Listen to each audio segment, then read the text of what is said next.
Innovating Education Learning World in association with WISE, an initiative of Qatar Foundation. Learning continues throughout our lives. Even once we've left school, we can go on acquiring new knowledge and skills. And this helps our personal development, helps us achieve our potential. Join us this week in Mauritius and Thailand and listen to an expert's views. Literacy isn't just reading and writing. It's the essential gateway to navigating the modern world successfully and independently. We visit a center in Mauritius which runs functional literacy courses, helping people master the skills they need to manage daily living, boost their self-esteem, and even build their own businesses. Let's have a look. In collaboration with UNESCO, the Republic of Mauritius has set up a pilot project for recognition of prior experience involving multiple public and private organizations to help those who need to formalize their skills. Here we are at the Centre of Long Life Learning Cassis, a suburb of Port Louis, the capital of the island. It's not only learning to read, how to write, but we also give further training to help them develop self-esteem, to manage a family budget, to do something with their life to make them feel better in society. How to travel on a bus, complete bank forms, read medicine prescriptions. This program is open to all, to meet the needs of each individual, and now helps around 400 people across Mauritius. But it is directed primarily at those who didn't formally get the opportunity of a normal education. We took 24 people as a pilot project to validate their experiences, i.e. to see what they've learned over several years, what they do at their workplace, or even if they are people with no work, what they do at home or in community service. Here it is assumed that education throughout life, if properly implemented, can help to make a fairer and more equitable society. This principle is validated following a precise procedure.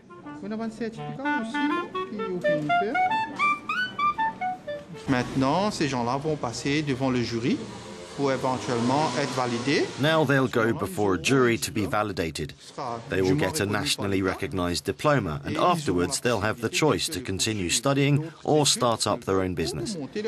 All this is an approach that goes in the direction of learning throughout life. It's a bit like the project. Sens de l'apprentissage tout au long de la vie. C'est un peu ça le projet.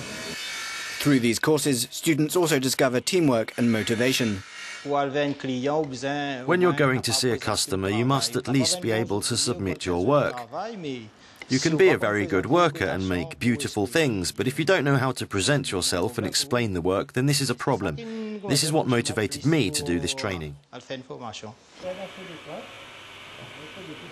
The integration of formal education and informal learning gives hope to hundreds of Mauritians and will help them to resume control of their future.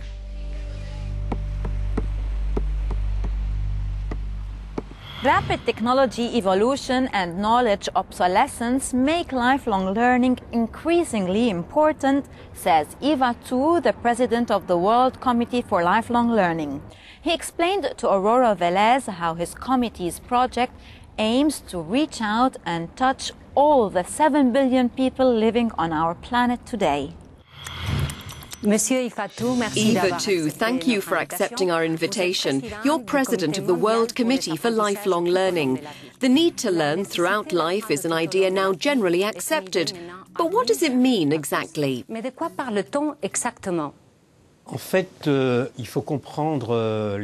fact, we need to understand lifelong learning as a continuum from early childhood to late life. It's a family education, professional education, popular education. This is the education of free time for children. So it's a mixture of learning. We no longer think only of the approximately 1.5 billion students in the world.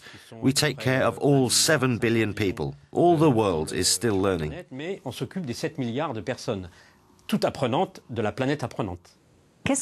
What does your organization, the World Committee for Lifelong Learning, do exactly? So,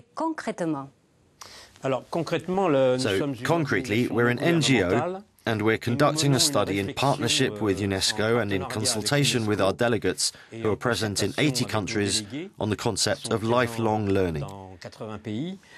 Sur le concept d'éducation tout au long de la vie. Nous la menons We organise forums. The first global forum was at UNESCO in 2008 and a second in Shanghai, and we'll organise a third world forum in Marrakesh in late October 2012 to exchange our views on this concept.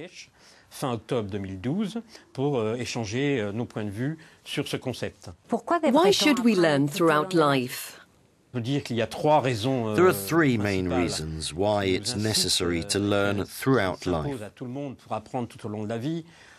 The first is the very rapid development of technologies that are introduced in our lives in all sectors of society. So this massive and rapid introduction of new technologies encourages us to be constantly learning. The second reason is that professional people want to work in many different places throughout their lives. And then the third reason is the rapid obsolescence of knowledge. In fact, along with globalization, the acceleration of technology is making knowledge quickly obsolete. This forces us to constantly keep up to date and not to switch off. En permanence en éveil, à suivre régulièrement l'actualité, à ne pas décrocher en quelque sorte. Ifatu, merci. Merci. For the Karen Hill tribe, a minority community living in the remote, rugged areas of Thailand, being part of the local system and earning a living are big challenges. But one center aims to improve their lives by improving their skills. Let's find out more. In the highlands of northern Thailand near the Burmese border is a remote and poor area, but the Maugo Community Learning Centre is open to villagers of all ages of the Karen Hill tribe. The challenges here are to encourage the development of the learning society, a lifelong learning experience where knowledge transfer and practical classes are a way for the local inhabitants to earn a living and improve their quality of life. The idea of this centre came up in 1998. One of the first challenges was to communicate. The teachers speak Thai, not the Karen people's dialect. We wanted these people to be self-sufficient. Before, they couldn't read or write in Thai. They used their fingerprints.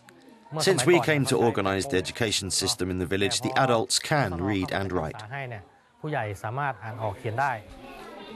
Known for their quality craftsmanship, the people of the Karen Hill tribe can exchange personal experiences and local wisdom at the centre. I've improved my weaving skills, but I didn't know how to sell what I made. Now even my mother comes to the centre to improve her skills, such as dyeing material using natural colours from trees. We can also improve our designs. Not many local Thai instructors want to venture up to the remote area, so former students often become future leaders in the community, passing on their knowledge to the next generation. Some even bring their children along. I teach them how to improve their designs. I get new designs in textiles and I teach them how to describe their designs in Thai. I go to get examples from the markets to show them.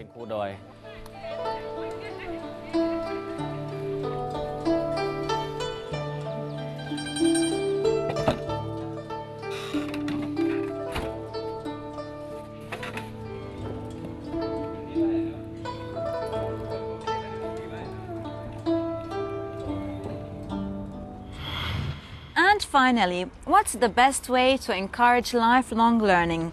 Give us your thoughts via our social media pages. And before we go, a word about preserving indigenous culture.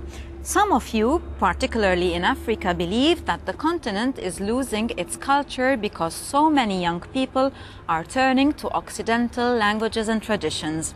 They think that families should play a bigger part in encouraging their children to preserve their identity. Well, that's it. Goodbye for this week.